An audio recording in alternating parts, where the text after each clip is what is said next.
Hello everyone. So today we will cover the monthly current affairs for the month of December. So we'll first look into what are the important topics that has to be covered for the month of December 2025. Okay. So our first topic is Russia plans nuclear power plant on moon. Okay. Now this is a very big news. Second is center bans new mine leases in entire Aravalli range. Third is president releases constitution in Santhali language. Okay. Now this language becomes important for the perspective of current affairs. Then India said to become third largest economy by 2030. We already became fourth. Then Manrega, then Project Suncatcher, followed by Bharat Taxi, and at the end we'll cover Operation Hawkeye, okay, which is related to US attack on Syria. So without wasting any time, let's get started with the first news, which is Russia plans nuclear power plant on moon. So Russia announced a plan to build basically a power plant on the moon by 2036 to support its lunar program and long duration operation. Now the power supply is meant to support lunar rover. There is a lander and there is rover. So the power supply is meant to support lunar rover, which is a scientific observatory and infrastructure for the Russia-China International Lunar Research Station. Okay. Then Russia's space agency named Roscosmos. Okay. Now this name becomes important here. Said that it has signed a contract with Levochnik Association, which is a aerospace company, for the lunar power plant project with target date of 2036, 2036, which is 10 years from now. Now, while Roscosmos didn't explicitly call it nuclear, uh, the reported involvement of Rosatom and Kurchatovo Institute, which is situated in Russia, strongly points to the nuclear-based lunar power system. Now, the project signals a shift from mission to permanently functioning scientific station concept on the moon. Okay. Now, with respect to our current affairs, we have to focus on something static as well, because static is being asked with respect to that particular news. So you have to do some research on basically the news you are reading on newspaper or any news magazine. Okay. So why power is critical? Long duration lunar presence needs reliable electricity for life support system, communication, rover, drilling instrument, and thermal control.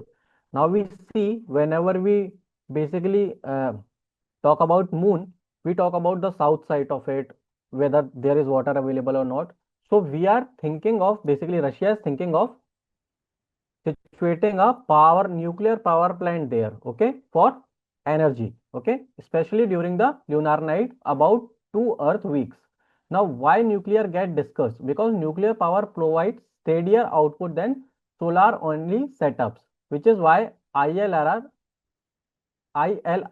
planning has also publicly mentioned nuclear plus solar as likely energy model. Okay. Now the backdrop of this is that Russia's post come after Luna 25 mission, which failed in August 2023. Okay. So this becomes important with respect to the static news during an attempted moon landing, which highlighting the competitiveness and risk involved in the lunar race, okay, on the moon. Now, what is Roscosmos? It is Russia's state space cooperation space agency, okay, and ILRS is International Lunar Research Station, is a Russia and China led lunar basically research initiative, and China and Russia signed an MOU to jointly develop a roadmap and cooperation framework for ILRS. Now, what is the target timeline? We already discussed it, 2036. Okay. So key moon GK, which is relevant for your current affairs or static thing, that average Earth moon distance is about 3,84,000 kilometers. Okay. 3,84,400 kilometers. Okay. Now space law, that Outer Space Treaty was signed in 1967. So you have to remember the year as well as what is the name of the treaty. Prohibits placing nuclear weapon in space, but it does not ban use peaceful nuclear power sources for space missions. Okay, so not the nuclear weapons has to be situated, but peaceful nuclear power sources can be placed on the moon. Now let's move on to our next news, which is very important for your current affairs, which is related to the Aravalli range. Okay, because center is involved here, Supreme Court is involved here, and also the environment law and environment perspective are involved here. Okay, so Union Ministry of Environment, Forest and Climate Change has directed that all concerned state to impose a complete ban on granting new mining leases across the entire Aravalli range from Delhi to Gujarat. Now, four states are basically related to it: Delhi, Rajasthan, Gujarat, and Haryana. Okay, so four states are relevant here: Delhi, Rajasthan, Gujarat, and Haryana. Okay, now the move follows the Supreme Court's acceptance of a revised uniform definition of Aravalli Hills aimed at curbing illegal and fragmented mining. Now, the uniform mining ban to apply across the entire Aravalli rangescape, treating it as a continuous geological formation rather than fragmented state-wise zones. Now, ICFRE has been asked to basically, ICFRE, you understand it like this, that these are basically your scientific institutes, okay, to identify mining prohibited zones beyond already notified area, okay. Use ecological, geological, and landscape level criteria. A scientific based management plan for sustainable mining will be prepared, accessing cumulative environment impact, ecological carrying capacity, and restoration and rehabilitation measures. Now, the existing mining lease, one important clarification that is there is existing mining leases will continue to operate, but they are subject to strict environmental laws and compliances, okay, and also Supreme Court directives.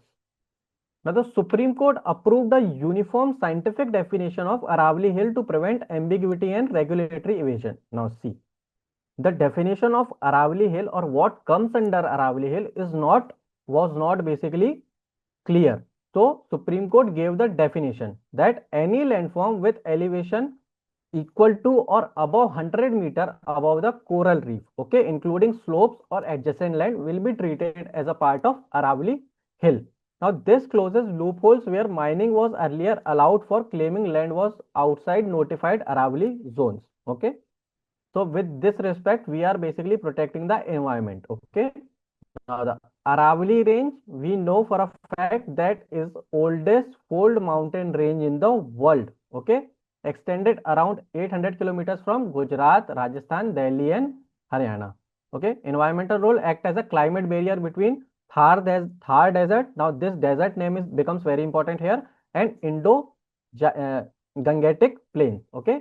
Now, critical for groundwater recharge, biodiversity, and pollution. Okay. Basically, Delhi NCR region. In the Delhi NCR region, it controls pollution. Now, institutes that are involved here, we already discussed this: Ministry of Environment, Forest, and Climate Change. ICFRE is anonymous body under the Environment, Forest and Climate Change Ministry, okay, which is headquartered in Dehradun. Now, Supreme Court order under 142 are binding across India, okay, Article 142. Let's move on to our next news, which is related to your languages, okay. So, President releases Constitution in Santhali language. Now, Santhali language and language articles related to language in your constitution becomes important for current affairs. Okay. So, President Draupadi Murmu ji released the Constitution of India in Santhali language at Rashtrapati Bhavan. The Constitution has been published in OI Chiki Spirit, okay, or OI Chiki Spirit, marking a major step toward linguistic inclusion of tribal languages. The release coincided with the centenary year of the OI Chiki script, adding cultural and historic significance to it. So, basically, Santhal, we know for a fact that it is a tribe, okay. Now, this enables Santhali language speaking citizens to read and understand the constitution in their mother tongue, okay. Strengthens democratic participation, legal awareness, and access to constitutional rights among the tribal communities. So, we are making the tribals aware of the constitution and their rights, so that if infringed, they can move to the Supreme Court or High Court directly under writs. Okay. Now, reflects the government's broader push towards inclusive government and recognition of scheduled languages. Now, the scheduled languages part and basically the articles related to it becomes also important. Now, the initiative was taken under Union Ministry of Law and Justice. Santhali is primarily spoken by Santhal tribe community across Jharkhand, Odisha, West Bengal, and Bihar. You have to remember these states, okay? And also in other countries such as Nepal and Bangladesh. It belongs to the Munda branch of Austroasiatic language family, distinct from Indo-European language, okay? Now, Santhali has a strong oral tradition and standardized script, making it suitable for official and legal text. Its inclusion in constitutional publication reflects the growing, basically institutional recognition of tribal languages. So also one more thing, the tribal languages in itself becomes important. What are the tribal languages? What are the various types of tribal languages? So you have to search what other types of tribal languages that are there in India, and also in what other tribal languages has the basically constitution being scripted. Okay. Now, Santhali was included in 8 schedules, so schedules also become important through the 92nd Constitutional Amendment Act 2003. Script we already discussed, and creator of this script is Pandit Raghunath Murmu. Okay. One more thing, our president is also our president also belongs to this tribe. Okay. Year of development of this basically OICK was 1925. Language family Austroasiatic Munda branch. Okay. Total scheduled languages in India are 22. We know from this our constitutional class. Now our next news is India set to become third largest economy by 2030. So we surpassed basically Japan to become the fourth largest economy, and we are on our move to become the third largest economy by 2030. So India has overtaken Japan to become the world's fourth largest economy with nominal GDP of $4.18 trillion. Okay. Official projections indicate that India is likely to surpass Germany within the next 3 years, with GDP estimated at $7.3 trillion by 2030. So almost double of the figure we are currently at. Okay. The development reflects sustained growth momentum despite global trade slowdown and policy uncertainty. Now, real GDP growth reached 6-quarter high of 8.2% in quarter 2 of this financial year, which is 2025-26, up from 7.8% in first quarter of 2025-26 and fourth quarter of last year's, okay, last financial year, fourth quarter of last financial year, the figure was 7.4% of 2024-2025. Now, gross value added grew by 8.1%, led by industrial output and service sector expansion. So these two sectors basically provided the growth the most. Okay. Now, growth indicates resilience across both production and service segments.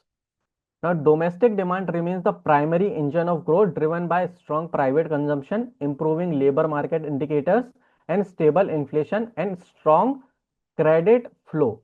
Policy supports include income tax and GST rationalization, front-loaded government capital expenditure, benign crude oil prices. Benign means the supportive or in our support. Okay. Now, RBI revised its financial year 2025-26 GDP growth forecast upward from 6.8 to 7.3%, citing strong macro fundamentals. So we are moving strongly towards our goals. Now, top 5 economies by nominal GDP. Okay.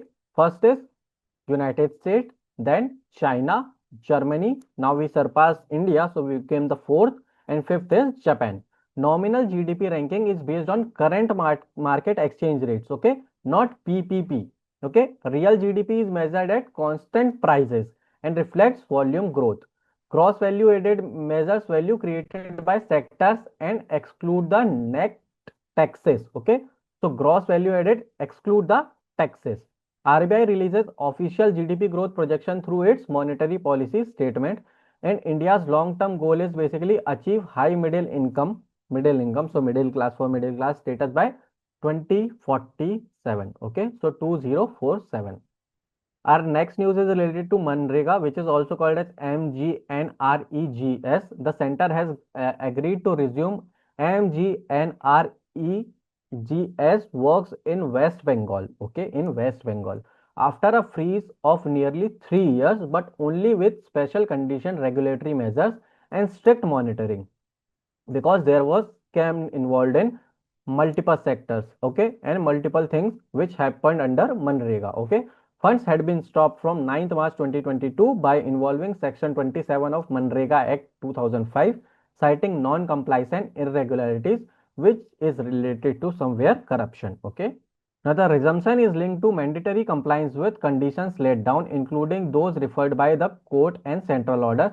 Reported key riders include 100% electronic KYC, which is eKYC, for all workers, ban on taking up works valued about 20 lakhs, compulsory pre-estimation field visits before works are approved. Okay, so the process is becoming more stringent so that there cannot be any more corruption or irregularity with respect to Manrega. Now, aim is to stop bogus beneficiary incentive work and leakage through tighter verification approvals. Center had stopped released under Section 27. We already discussed that due to alleged misuse and non-compliance with directives. Official statement in Parliament or PIB confirms that the stoppage date and legal basis of it. Now, this is relevant because it raises core government themes such as center-state friction, because whenever there is something wrong in the state, so center has basically authority to look into it and take action according to it. Now, balancing anti-corruption controls with right to timely wage employment. Okay, so people were doing their work but were not paid according to or on time. Okay, now operational issue like verification, audit quality, and payment efficiency were also the problem, so these are being basically corrected. Now, Manrega. It is a right-based employment guarantee under Manrega Act 2005, provides 100 days wage employment per rural household. So, per rural household.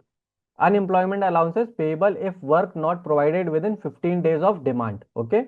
Now, funding pattern is center bears 100% unskilled wages. Cost sharing applies for material other components. Okay. And daily compensation 0.05% per day on unpaid wages beyond the 16th day. Okay, not for the 15th day, not until 15th day. So beyond the 16th day after muster roll closure. Now, what does Section 27 of Manrega Act talks about? Okay, so center government can issue directions and on complaints or inquiry, stop releases of fund for improper implementation and utilization. Now, this was applied on the basically stoppage in the year of 2023. Section 27, we'll discuss now 27, which is of Manrega Act. So central government can issue directions and on complaints inquiry, stop releases of fund for improper implementation and utilization, which was applied in the case of West Bengal in the year 2022. Okay. Now, our next news is Project Suncatcher. Now, what is Project Suncatcher? It is a Google basically project, and Google announced Project Suncatcher, which is a long-term research initiative to test solar-powered data centers in space. Okay, the project plans experimental satellite launches by 2027 to study feasibility of in-orbit computing. Okay, it reflects rising concern over the energy and water footprint of Earth-based data centers, especially due to AI expansion. Okay. Now, Project Suncatcher, what does it cover or what does it propose? So, it proposes small computing racks mounted on satellites functioning as distributed data centers in the orbit. Okay. Now, Google plans to deploy 2 prototype satellites in partnership with Planet Labs. Now, this name Planet Labs become important with respect to the partnership. The system will use two things. Okay. Tensor processing unit, which is TPUs for AI workload. Okay. Now, for high-speed data exchange, we will use inter-satellite laser communication. Okay. Inter-satellite laser communication will be used for high-speed data exchange. Now, this data will be processed in space with only selected output transmitted to Earth. Okay, only selected output will be transmitted to Earth, not the whole of it. Now, this continuous, basically solar power in space reduces the dependence on terrestrial electricity and cooling water, as processing in orbit lowers bandwidth load and latency of Earth observation and AI applications. And this enhances basically the resilience and digital infrastructure against the power outage, cable cuts, and natural disasters, and also raises important questions of space governance and data jurisdiction, as outer space is basically beyond national sovereignty. So outer space, but remember that outer space is not for everyone. There are regulatory compliances, there are air laws also. Okay, so with basically with how much meter you can do what activities with certain restrictions, so that the environment cannot be basically infected much more. So outer space treaty, we already discussed it in previously also, that it was signed in 1967. See, this news is coming again and again. Basically, the treaty name is coming again and again. So it becomes important. So do a bit research on it, that what is space treaty and how many members are signatories to it. Okay, so outer space is not subject to national appropriation. Activities must be for peaceful purpose. Okay, so as I said, there are regulatory compliances already situated there. Now data centers require large amount of electricity, cooling, and water. Core components are servers, storage, networking, power, and cooling systems. AI computing trend. Yeah, what is AI computing? You have to answer in the comment section. So global data centers electricity demand is projected to rise sharply by 2030. Okay. Now laser satellite links, which is related to what? We already discussed this is in a second point. Okay. Offer higher bandwidth and lower latency than traditional radio frequency links. That's why we are using laser satellite links. Okay. Now our next news is Bharat Taxi. Okay. Now, what is Bharat Taxi? So, it is basically your alternative for Uber, Ola, or Rapido. So, Bharat Taxi is government-backed cooperative ride-hailing, is reported to launch on 1st January 2026. It is positioned as a driver-owned alternative to private aggregators like Uber, Ola, and Rapido. Now, Delhi is among the key rollout locations because in Delhi, there are highest number of uses of Uber, Ola, and Rapido. Reports also mention large driver onboarding ahead of the launch. Now, the app service is run by Shahakar Taxi Cooperative Limited. Now, this name becomes very, very important. Shahakar Taxi Cooperative Limited. A PIB release, which we did research on, confirms that the digital interpretation partnership through MeetI, which is a Ministry of Information and Technology. Okay. NGED, which is National E-Government Division, with integration to DigiLocker. DigiLocker is your basically a wallet which carries your all your important documents. Umang app and API Setu. Okay, so these all are basically important apps of provided by government. Okay. Reported promoters of the cooperative include major cooperative finance institutions. Okay, listed in the reporting itself. Now, zero commission model was there at launch is widely reported. Okay, driver receives full fare initially. Okay, so there will be no commission for the government. Okay, otherwise when you use private apps, there are commissions involved for the company as well. Okay, some current affairs explanation basically reports a later cooperative fees of 20%. So later there might be 20% basically given to the government and 80% to the driver. Structure with redistribution concept treated as proposal model description, not a final notified rule. So report highlights transparent fares and rollout via app-based booking. Details vary by source on search, comma, no search. Okay. So don't treat no surge as universally confirmed unless a government note states it. Okay. Now, NGED under MeetI is a part of integration effort for Bharat Taxi with DigiLocker plus Umang app plus API Setu. Okay. Now, DigiLocker, what is DigiLocker? Government Digital Document Wallet. As I said, it is a wallet where you carry all your basically government documents, your 10th mark sheet, your 12th mark sheet. Okay. Umang is basically unified access to government services. API C2 is platform which enables API based integration across the government system. Now Sahaka Taxi Corporate Limited is operated entirely named in multiple reports. So this will be launched in 1st January 2026. We already discussed this. Now our very last news, which is Operation Hawkeye. Okay, this becomes very important because it is related to strike. Okay, strike on a different country. So CENTCOM describes large-scale strike across multiple locations in Syria, hitting ISIS infrastructures and weapon sites. December 19, 2025 phase reporting and official updates mentions 70 plus targets hit with 100 plus precision munitions during a major wave. So AP controlled Jordan participated alongside the US in these retaliatory strikes. CENTCOM also referenced multiple follow-ons missiles operations in the region aimed at killing, capturing ISIS operatives after the Palmyra attack. Okay, now this name, Palmyra attack. This becomes very important for your current affairs. So search for this reason entirely. Okay.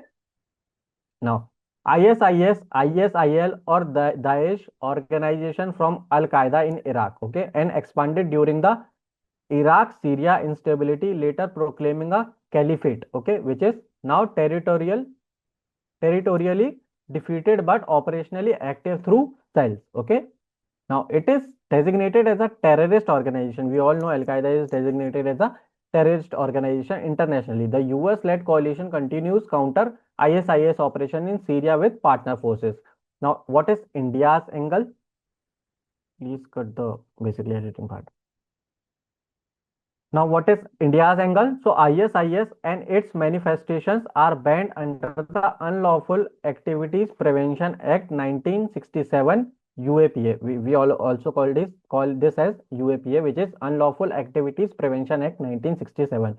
And Indian agency have periodically arrested ISIS linked modules. Okay, we also attacked few of those.